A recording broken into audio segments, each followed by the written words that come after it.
I'm here for an argument. Sorry, that's not here at Congress. That's over in Parliament. They're the debating branch. No, it's not. Yes, it is. No, it's not. Yes, it is. No, it's not. Yes, it is.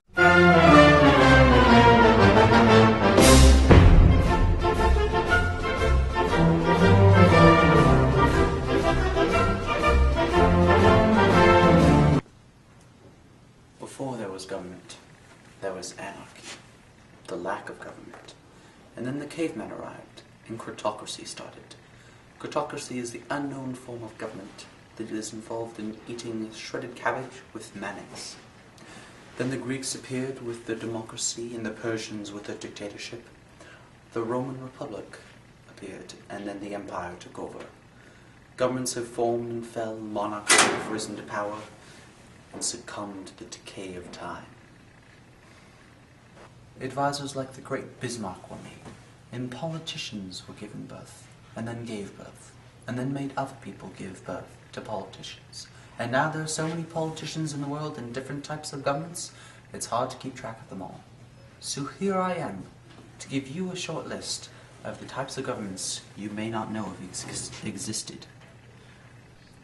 Monarchy, diarchy, despotism, tyranny, absolute monarchy, self-proclaimed monarchy, self-proclaimed tyrannical dictator, self-proclaimed Tyrannosaurus Rex, along with the tyrannical dictator, because there's a T in the name. Also there was duchy, grand duchy, kleptocracy, diarchy, corporatism, aristocracy, oligarchicalism, tribocracy, anarchist communism, libertarian socialism, libertarian municipalism, voyeurism, local government, minarchism, consolationism, deliberative democracy, deliberative socialism, globalitarian world, macpantherism, and of course, the United States government, the complete utter shambled mess and pile of sod that is. And here's our news correspondent with some information about the United States government.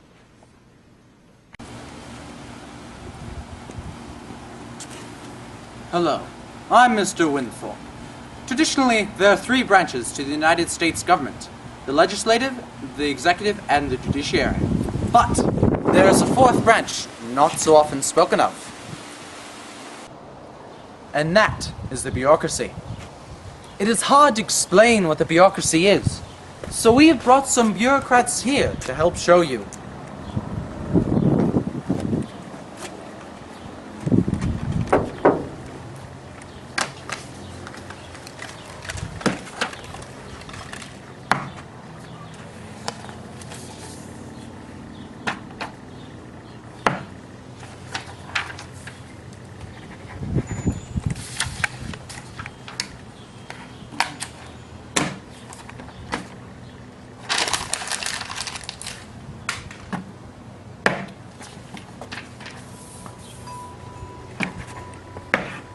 And now let's see how they respond to stimulus.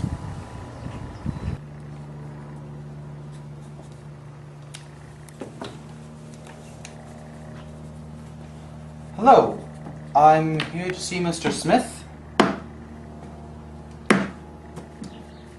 Do you have an appointment? No. You need an appointment. Please fill out Form 26FSJ2Z. We will mail your pre-appointment time by the slowest mail possible. You will then attend the pre-appointment hearing to determine whether your reason to see Smith is good. We will then determine whether Smith even works for us.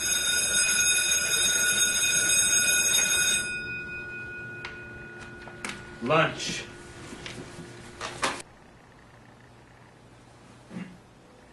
Lunch break.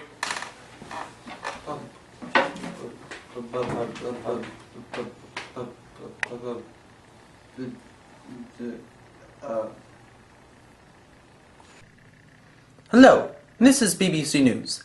In today's news, Britain's monarch has been replaced by a boa constrictor. Considering that the monarch is already simply a figurehead, Parliament decided that the boa constrictor would be better suited for this job because the boa constrictor will be both able to fill the capacities of figurehead and stop people from arguing with the government. The new monarch of England will be unavailable to comment for the next 6 weeks due to the fact that he is currently digesting the former King and Queen. Thank you. This is BBC One. We interrupt this broadcast to bring you the special announcement. Pope John Paul George Ringo III has just announced that he is in fact a transvestite. This brings further damage to the Catholic Church after the discovery that Archbishop Bulb of Canterbury was a cannibal.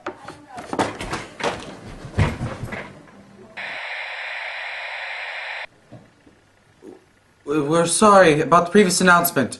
Our studio was temporarily overrun by yellow journalists, but we did manage to chase them out with 2 light sticks and a boom mic.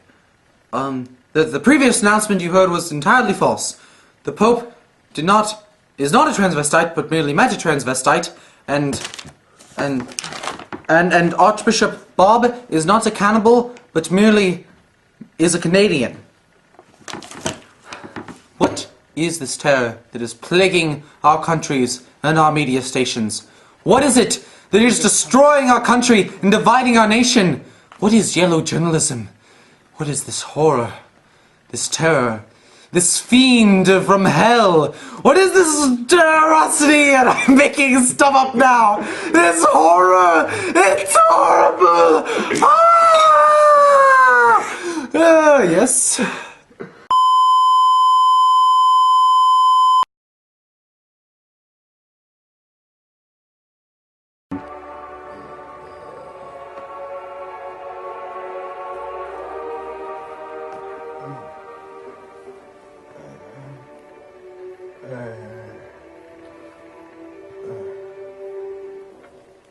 The bunny on top of your telly will now explode. This bunny will not, cannot explode! You want to know what sort of image, what sort of thought that would be putting into childhood minds? This is a symbol of trust, of compassion, of innocence. To have this bunny explode on television, it would ruin childhood drama. And you want the mothers of those children coming down on you and saying, why did you have an exploding bunny? No! You don't want that! You can't have that! Because if this bunny explodes, then those children, they're going to be out in the streets murdering, rampaging about like little vagabonds! And I'm with the FCC. I know this law. Law 16, subparagraph B, clause C, subclause 62F. It says you can't have exploding bunnies on television. And you're thinking, oh, the FCC, they don't do anything anyone cares about. No one pays attention to them. Well, you're wrong. Without us, imagine what society would be. All the violence, the gore, and this little box coming out into your face. You want to know how bad that would be? Imagine the streets, the sewers flowing with blood, because that's the kind of violence that would be on television without the FCC. And the sex, the gore, the obscenity, all of that into your mind. The society would be full of vice, sin, lust, sodomy, and all the obscenity coming out, pouring into your ears. You want Fight Club running 24/7 in your head? I don't think so. We keep society sane. We keep it safe. Thank you, the FCC, protecting America. Oh, I stubbed my toe.